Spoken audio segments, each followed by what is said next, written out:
भोपाल से प्रस्तुत हैं प्रादेशिक समाचार। नमस्कार, समाचारों के साथ मैं जितेंद्र रघुवंशी। पहले मुख्य समाचार। प्रधानमंत्री नरेंद्र मोदी ने कोविड महामारी और निरंतर रूप बदलते वायरस से निपटने के लिए लगातार नवाचार और प्रभावशाली तरीके अपनाने पर दिया बल। मुख्यमंत्री श्री शिवराज सिंह चौहान ने कहा है कि हर शहर एवं गांव को 31 मई तक कोरोना संक्रमण से मुक्त कराना राज्य सरकार का लक्ष्य। मध्य क्षेत्र विद्युत वितरण कंपनी के प्रबंध संचालक ने कहा है कि प्राकृतिक आपदा जैसे आंधी तूफान को छोड़कर अन्य किसी परिस्थितियों में किसी भी प्रकार का विद्युत व्यवधान बर्दाश्त नहीं किया जाएगा। और किसान कल्याण तथा कृषि विकास मंत्री श्री कमल पटेल ने कहा है कि जन सहयोग से टेमा गौ अभ्यारण्य होगा विकसित। अब समाचार विस्तार से।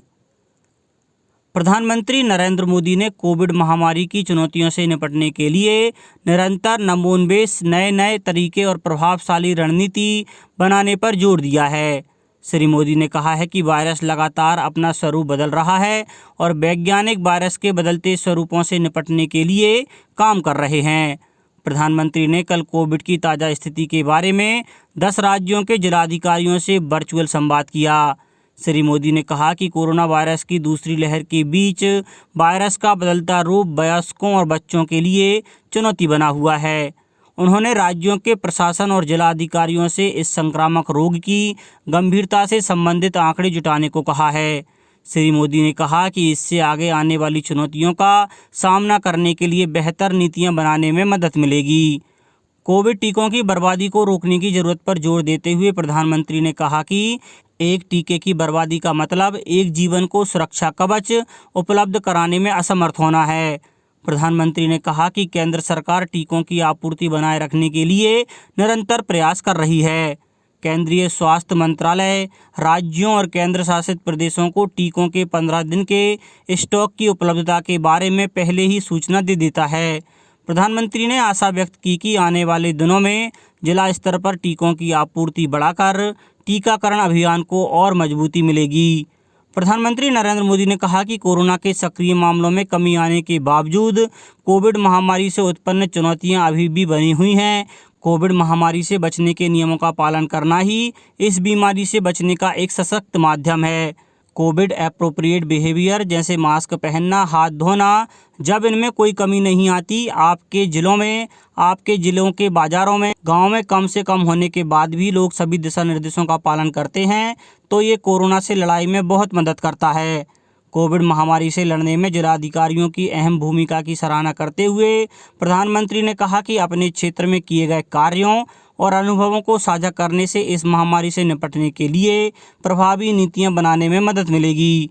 श्री मोदी ने कहा कि हमारी प्राथमिकता जीवन को बचाने के साथ साथ जीवन को सुगम बनाना है। उन्होंने कहा कि गरीबों को मुफ्त राशन और अन्य ज़रूरत की चीज़ें मिलती रहनी चाहिए। श्री मोदी ने कहा कि कालाबाजारी को रोकने की ज़रूरत है। राज्य शासन ने भारतीय प्रशासनिक सेवा के 3 अधिकारियों की नवीन पदस्थापना की है। सामान्य प्रशासन विभाग द्वारा जारी आदेश में श्री अजय गुप्ता कलेक्टर सीहोर को उप सचिव मध्य प्रदेश शासन, श्री चंद्र मोहन ठाकुर कलेक्टर अनूपपुर को कलेक्टर सीहोर और सुश्री सोनिया मीना अपर प्रबंध संचालक मध्य प्रदेश पर्यटन विकास बोर्ड तथा उपायुक्त पर्यटन को कलेक्टर अनूपपुर पदस्थ किया है। मुख्यमंत्री श्री शिवराज सिंह चौहान ने कहा है कि मध्य प्रदेश में कोरोना संक्रमण को नियंत्रित करने में लगातार सफलता प्राप्त हो रही है। प्रदेश में पॉजिटिविटी दर लगभग 7% हो गई है। साथ ही एक्टिव केसेस की संख्या भी लगातार कम हो रही है। मुख्यमंत्री श्री चौहान ने कहा कि यह आंकड़े कोरोना रोकथाम में मात्र केवल एक पड़ाव दर्शाते हैं, मंजिल नहीं है। कोरोना मुक्त प्रदेश के निर्माण के लिए अभी हमें लंबा सफर तय करना है, जिसमें लापरवाही की कोई गुंजाइश नहीं है। मुख्यमंत्री श्री चौहान गुरुवार को इंदौर प्रवास के दौरान वेबकास्टिंग के माध्यम से कोविड-19 प्रबंधन के संबंध में इंदौर संभाग के विकासखंड तथा ग्राम स्तरीय क्राइसिस मैनेजमेंट ग्रुप को संबोधित कर रहे थे। उन्होंने कहा कि जो गांव, वार्ड, मोहल्ले एवं कॉलोनी कोरोना मुक्त हो गए हैं, वो नियमित रूप से कोरोना गाइडलाइन का पालन करते रहें। जिन स्थानों में अभी भी संक्रमण के मामले पाए जा रहे हैं, वहां माइक्रो कंटेनमेंट जोन बनाकर कोरोना संक्रमण को नियंत्रित किया जाए। उन्होंने इंदौर, धार और खरगोन जिले में स्थानीय परिस्थितियों के अनुरूप रणनीति बनाकर कोविड रोकथाम हेतु कार्य करने के निर्देश दिए। मुख्यमंत्री श्री चौहान ने कहा कि 31 मई तक हमें प्रदेश के हर गांव एवं शहर को कोरोना संक्रमण से मुक्त करना है, जिससे हम 1 जून से सामान्य स्थिति की तरफ कदम बढ़ा सकें। लोक स्वास्थ्य यांत्रिकी राज्य मंत्री श्री बृजेंद्र सिंह यादव ने अशोकनगर की पिपरई नगर परिषद द्वारा खरीदे गए 3 वाहनों एवं मशीनों का पूजन कर आमजन के सेवार्थ समर्पित किया। इस अवसर पर राज्य मंत्री ने कहा कि इन वाहनों एवं मशीनों से साफ सफाई की समुचित व्यवस्थाएं होंगी और परिषद क्षेत्र में स्वच्छता का वातावरण निर्मित होगा। उल्लेखनीय है कि नगर परिषद पिपरई द्वारा 3 कचरा वाहन, 1 वैक्यूम एम्पटियर तथा 2 फॉग मशीनें 27,35,000 रुपये में खरीदी गई हैं। मध्य क्षेत्र विद्युत वितरण कंपनी के प्रबंध संचालक श्री गणेश शंकर मिश्रा ने कहा है कि प्राकृतिक आपदा जैसे आंधी तूफान को छोड़कर अन्य किसी परिस्थितियों में किसी भी प्रकार का विद्युत व्यवधान बर्दाश्त नहीं किया जाएगा। उन्होंने कहा कि आंधी तूफान की दशा में कितनी जल्दी विद्युत आपूर्ति बहाल की जाती है, वही कंपनी के मैदानी अधिकारियों का परफॉर्मेंस माना जाएगा। इसलिए बिजली कंपनी के अधिकारियों को सजग रहने की ज़रूरत है। उन्होंने मानसून पूर्व रखरखाव कार्य प्लान तैयार कर जल्दी पूरा करने के निर्देश दिए। श्री मिश्रा मध्य क्षेत्र विद्युत वितरण कंपनी के मुख्यालय में भोपाल रीजन एवं ग्वालियर रीजन में विद्युत आपूर्ति की समीक्षा कर रहे थे। मंत्री श्री सारंग ने बताया कि भोपाल में एक नया प्रयोग कर भोपाल जांच यूनिट तैयार की गई है। यह लगभग 80 स्थानों पर जाएगी और प्राथमिक लक्षणों वाले लोगों की जांच करेगी। हर जोन में केंद्र बनाए गए हैं। उन्होंने बताया कि लाउड स्पीकर के माध्यम से लोगों को जागरूक कर सूचना पहुंचाने का काम किया जा रहा है। इन केंद्रों पर जांच कर मेडिकल किट भी उपलब्ध करवाई जा रही है। यूनिट के जरिए टीम हर क्षेत्र में जाकर लोगों की जाँच कर रही है। कई लोग जो फीवर क्लिनिक तक नहीं जाना चाहते, उनके लिए यह कारगर साबित हो रहा है। इससे फीवर क्लिनिक पर दबाव भी कम होगा। मध्य प्रदेश में कोरोना से मरने वालों के परिवारों को सरकार की ओर से 1 लाख रुपए अनुग्रह राशि दी जाएगी। मुख्यमंत्री शिवराज सिंह चौहान ने इंदौर से लौटने के बाद गुरुवार देर शाम बीजेपी विधायकों की वर्चुअल बैठक में यह घोषणा की। जल्द ही इस संबंध में नियम बनाए जाएंगे।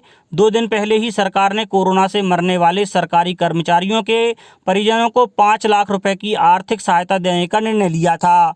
सरकारी आंकड़े देखें तो 30 मार्च 2021 से 19 मई 2021 तक मध्य प्रदेश में कोरोना से 1,597 लोगों की मौत हो चुकी है। हालांकि सामान्य व्यक्ति की मौत पर परिवार को अनुग्रह राशि देने की अवधि फिलहाल तय नहीं है। माना जा रहा है कि मुख्यमंत्री कोविड-19 विशेष अनुग्रह योजना की अवधि को ही मान्य किया जाएगा। किसान कल्याण तथा कृषि विकास मंत्री श्री कमल पटेल ने कहा है कि हरदा जिले का गौ अभ्यारण्य अपने आप में अनोखा है। यह शासन प्रशासन के साथ में जन सहयोग से संचालित हो रहा है। इसके बेहतर संचालन और गौ माता की उत्तम सेवा के लिए जन सहभागिता सुनिश्चित करने टेमा ग्राम सभा ने प्रस्ताव पारित कर दिया है। मंत्री श्री पटेल ने गत दिवस बैतूल से हरदा लौटते हुए टेमा गांव स्थित गौ अभ्यारण्य का अवलोकन किया। मंत्री श्री पटेल ने बताया कि प्रधानमंत्री श्री नरेंद्र मोदी जी के जन्म दिवस पर टेमा गांव में गौ अभ्यारण्य बनाने का निर्णय लिया गया था। उन्होंने बताया कि ग्रामीण विकास मंत्री जी ने टेमा में गौ अभ्यारण्य के लिए बजट की स्वीकृति दे दी है। टेमा गांव में आसपास के 332 गांवों की छोड़ी हुई लगभग 2000 गायों की जन सहयोग से देखभाल की जा रही है। उन्होंने बारिश के पहले गायों के लिए शेड और भूसे की व्यवस्था किए जाने की घोषणा की है। अब कुछ समाचार संक्षेप में। मुख्यमंत्री श्री चौहान ने डीएपी खाद पर सब्सिडी बढ़ाने के लिए प्रधानमंत्री श्री नरेंद्र मोदी का माना आभार। 2400 रुपये की डीएपी की बोरी अब आएगी 1200 रुपये में। मध्य क्षेत्र विद्युत वितरण कंपनी द्वारा नए बिजली कनेक्शन देने में विलंब पर 3 सहायक प्रबंधकों को निलंबित कर दिया गया है। आज प्रातः 11 बजे अधिकारी कर्मचारियों द्वारा आतंकवाद विरोधी दिवस की शपथ ली जाएगी और मुख्यमंत्री श्री शिवराज सिंह चौहान ने कल मुख्यमंत्री निवास परिसर में आंवले का पौधा लगाया। अंत में मुख्य समाचार एक बार फिर। प्रधानमंत्री नरेंद्र मोदी ने कोविड महामारी और निरंतर रूप बदलते वायरस से निपटने के लिए लगातार नवाचार और प्रभावशाली तरीके अपनाने पर दिया बल। मुख्यमंत्री श्री शिवराज सिंह चौहान ने कहा है कि हर शहर एवं गांव को 31 मई तक कोरोना संक्रमण से मुक्त कराना राज्य सरकार का लक्ष्य। मध्य क्षेत्र विद्युत वितरण कंपनी के प्रबंध संचालक ने कहा है कि प्राकृतिक आपदा जैसे आंधी तूफान को छोड़कर अन्य किसी परिस्थितियों में किसी भी प्रकार का विद्युत व्यवधान बर्दाश्त नहीं किया जाएगा। और किसान कल्याण तथा कृषि विकास मंत्री श्री कमल पटेल ने कहा है कि जन सहयोग से टेमा गौ अभ्यारण्य होगा विकसित। इस बुलेटिन में इतना ही। घर पर रहिए, सुरक्षित रहिए और सुनते रहिए प्रादेशिक समाचार। नमस्कार।